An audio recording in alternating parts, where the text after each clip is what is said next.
അസ്സലാമു അലൈക്കും വറഹ്മത്തുള്ളാഹി വബറകാതുഹു. ഇന്നലെ നാം കേട്ടൊരു വാർത്ത, നമ്മുടെ തൊട്ടടുത്ത സ്ഥലമായ മഞ്ചേശ്വരത്ത് തുമ്മിനാടെന്ന് പറയുന്ന സ്ഥലത്ത് 18 വർഷം പ്രായമുള്ള ചെറിയ പൊന്നുമോൾ സ്വന്തം പിതാവിൻ്റെ കൈകൊണ്ട് ബറാത്തിൻ്റെ രാത്രിക്ക് വേണ്ടി നാം ഒരുങ്ങിക്കൊണ്ട് ഇനി മുതൽക്കുള്ള ജീവിതം വളരെ നല്ല ജീവിതമാകണം എന്നിപ്പോൾ ബറാത്തിൻ്റെ നോമ്പ് നോക്കിയിട്ടാണ് നാം ഒക്കെ ഉള്ളത്.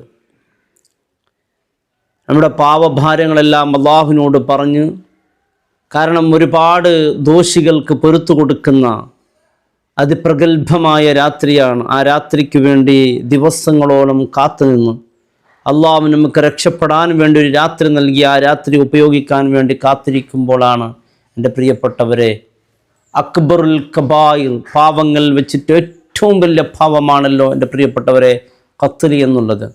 ഏറ്റവും വലുത് അള്ളാഹുവിനെ ശിർക്ക് ചെയ്യുക എന്നുള്ളത്. അത് കഴിഞ്ഞാൽ പിന്നെ ഖത്ലാണ്, കൊല്ലുക. ഇത്ര വലിയ പാവവുമായിട്ടുള്ള ഒരു വാർത്തയാണ്. പാവങ്ങളെന്നെല്ലാം വിരമിച്ച് നല്ലൊരു ജീവിതത്തിന് വേണ്ടി തുടക്കം കുറിക്കേണ്ട നാം ഇത്തരത്തിലുള്ള ഒരു പാവം ഒരു മുസ്ലിം സമൂഹത്തിൽ നിന്ന്, സമുദായത്തിൽ നിന്ന് കേൾക്കുമ്പോൾ വല്ലാത്ത ദുഃഖമായി. പേരാണെങ്കിലോ ഉപ്പയുടേത് ഉമറുൽ ഫാറൂഖ്.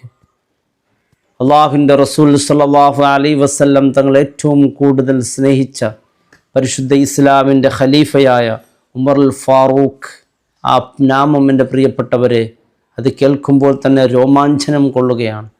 ആ ഒരു പേരുള്ള ഒരു പിതാവിൻ്റെ ഒരു പ്രവൃത്തി, സുബ്ഹാനല്ലാഹ്, ഒരു നാടിനെ തന്നെ വേദനിപ്പിച്ച പാവം ആ പൊന്നുമോള് ഈ ബറാത്തിൻ്റെ ദിവസം ഈ ഉപ്പയുടെയും കുടുംബവുമായിട്ടുള്ള ഈ തർക്കങ്ങൾ അതൊന്നു വിരമിച്ച് കിട്ടാൻ വേണ്ടി ഇടയ്ക്ക് വെച്ച് അവർക്കുള്ള തർക്കങ്ങൾ ഇല്ലാതാക്കാൻ വേണ്ടി ഒരു രംഗപ്രവേശനം നടത്തിയതാണ്.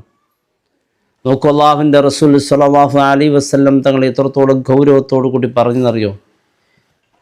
ഇന്നലെ ബറാത്ത് രാത്രിയിൽ എല്ലാവർക്കും പൊരുത്തു കൊടുക്കുന്നുണ്ടെങ്കിൽ ഒരു 4-5 വിഭാഗത്തിന് പൊരുത്തു കൊടുക്കൂല എന്ന് പറഞ്ഞ കൂട്ടത്തിൽ പറഞ്ഞത് മുദ്മിനുൽ ഖംർ, മയക്കുമരുന്നിന് അടിമയായവരെ പൊരുത്തു കൊടുക്കൂല. എന്തേ? അതുണ്ടാക്കുന്ന ആഫത്ത് അത്രയും വലുതായതുകൊണ്ടാണ്. എല്ലാവർക്കും പൊരുത്തു കൊടുക്കും. ആ വിഭാഗത്തിൽ പറഞ്ഞത് ഒരു വിഭാഗം ഇതാണ്. കാരണം മുദ്മിനുൽ ഖംർ, അവൻ ഇവിടെ ഉണ്ടാക്കുന്നത്ര ദോഷം ആരും ഉണ്ടാക്കൂല.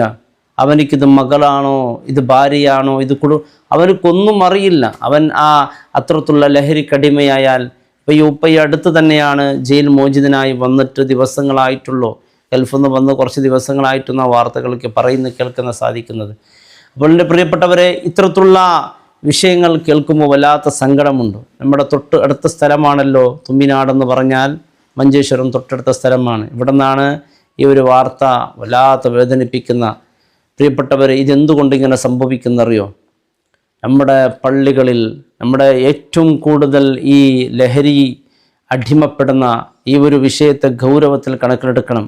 ഓരോ നാടുകളിലും അത് ഇല്ലാതെയാകാൻ വേണ്ടി എൻ്റെ പ്രിയപ്പെട്ടവർ നാം കഴിവിൻ്റെ പരമാവധി, കാരണം എത്ര സംഭവങ്ങളാണ്. ഒരാളെ കൊല്ലുക എന്ന് പറഞ്ഞാൽ എത്ര വലിയ, മനുഷ്യൻ ഇപ്പോൾ ദേഷ്യം നിയന്ത്രിക്കാൻ പറ്റുന്നില്ല. എന്ത് വന്നാൽ മനുഷ്യൻ്റെ ഏറ്റവും വലിയ ഇസ്സത്തുള്ള വിഷയം കുസ്തിയിൽ മത്സരിച്ച് വിജയിക്കലല്ല. ഒന്ന് ദയ കാണിച്ചു കൊടുക്കുക, ഒന്ന് സഹിക്കുക, ഒന്ന് ക്ഷമിക്കുക, ഇത് നഷ്ടപ്പെട്ടുകൊണ്ടിരിക്കുകയാണ്.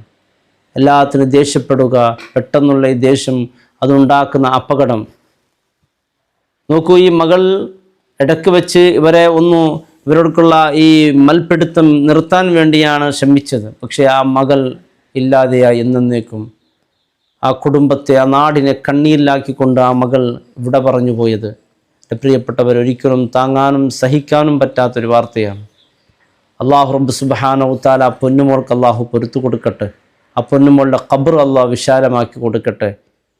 കുന്തും ഖൈറു ഉമ്മ, നിങ്ങൾ ഉത്തമ സമുദായമാണ്, ഉന്നത സമുദായമാണ്, മറ്റുള്ളവർക്ക് മാതൃകയാകേണ്ടവരാണ് എന്ന് പറഞ്ഞ് ഈ സമൂഹത്തിൽ നിന്ന് കേട്ടുകൊണ്ടിരിക്കുന്നതാണ്.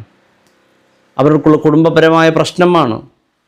ഏത് പ്രശ്നമാണെങ്കിൽ എത്ര രമ്യമായി മനോഹരമായത് നമുക്ക് പരിഹരിക്കാൻ പറ്റും. അതവസാനം ഈ കൊലയിലൂടെ അവസാനിക്കുക എന്ന് പറഞ്ഞാൽ അതൊരു മുഅ്മിന് യോജിച്ചതാണോ? മുഅ്മിൻ എന്ന് പറയുമ്പോൾ അവൻ്റെ ഏറ്റവും വേണ്ടത് അവൻ്റെ ദേഷ്യം നിയന്ത്രിക്കുക. അതാണ് ഏറ്റവും വലിയ ശക്തി എന്നതാണ്. ലൈസ സദീദു ബിസ്ഉറ ഇന്നമ സദീദു യംലികു നഫ്സഹു ഇൻദൽ ഗളബ്. ദേഷ്യം വരുമ്പോൾ നിയന്ത്രിക്കാനുള്ളൊരു അവസ്ഥ, ആ ഒരു അവസ്ഥയിലായിരിക്കണം മുഅ്മിൻ. നോക്കൂ, ഈ കുടുംബത്തിൻ്റെ ഒരവസ്ഥ, വാപ്പ ജയിലിലായി, മകൾ ഖബറിലായി, ആ ഉമ്മയുടെ ഒരവസ്ഥ ഓർത്ത് നോക്ക്. ആ കുടുംബം, ആ വീട് ശൂന്യമായി മാറി. ഒറ്റ ദേഷ്യം കൊണ്ട് എല്ലാം അസ്തമിച്ചു പോയി. നാം ദേഷ്യം വരുമ്പോൾ എടുക്കുന്ന തീരുമാനങ്ങൾ, ചെയ്യുന്ന പ്രവർത്തികൾ, അത് മരണം വരെ ഖേദത്തിലുണ്ടാക്കും. അപ്പോൾ നാം എടുക്കുന്ന തീരുമാനം, പ്രവർത്തികൾ, അത് നമ്മെ എത്തിക്കുന്നത് വലിയ ഒരു അപകടത്തിലേക്കാണ്. അല്ലാഹു റബ്ബ് സുബ്ഹാനഹു വ തആല ആ പൊന്നുമോളെ ജന്നാത്തിൽ, ആ പൊന്നുമോൾ വിചാരിച്ചിട്ട് പോലും ഉണ്ടാവില്ല ഇങ്ങനൊരവസ്ഥ ഉണ്ടാകുമെന്ന്. ബാപ്പ ദേഷ്യം വന്ന്, പാപ്പം ഒരു ലഹരിക്കടിമയാണെന്ന വാർത്തകളിൽ കേൾക്കാൻ സാധിച്ചത്. എൻ്റെ പ്രിയപ്പെട്ടവരെ, ആ സമയത്ത് നമ്മുടെ പ്രിയപ്പെട്ട പൊന്നുമക്കൾ ആരെ കൂടെയാണ് കൂടുന്നത്, കൂട്ടുകെട്ട് ഒക്കെ നാം ശ്രദ്ധിക്കണം. എത്രത്തുള്ള മയക്കുമരുന്നിൻ്റെ അടിമകളായ ആളെ കൂടെയാണ് നമ്മുടെ മക്കളുടെ കൂട്ടുകെട്ടാണെങ്കിൽ തീർച്ചയായും ഭാവിയിൽ നമ്മുടെ വീട്ടിലും ഇത്തരത്തിലുള്ള അപകടമുണ്ടാകും. അള്ളാഹു നമ്മുടെ മക്കളെ സ്വാലിഹീങ്ങളും മുഖ്റവീങ്ങളാക്കട്ടെ. അള്ളാഹു റബ്ബ് സുബ്ഹാനഹു വ തആല ഇത്തരത്തിലുള്ള അപകടങ്ങളെ തൊട്ട് അള്ളാഹു നമ്മുടെ മക്കളെ കാത്ത് രക്ഷിക്കട്ടെ. എത്ര മക്കളാണ് സ്വന്തം ഉമ്മയെ കൊന്നു, ഉപ്പയെ കൊന്നു വാർത്തകൾ. ഇത് കൂടുതൽ കേൾക്കുന്നത് മുസ്ലിം സമൂഹത്തിൽ നിന്നാണ്, മുസ്ലിം സമുദായത്തിൽ നിന്നാണ്.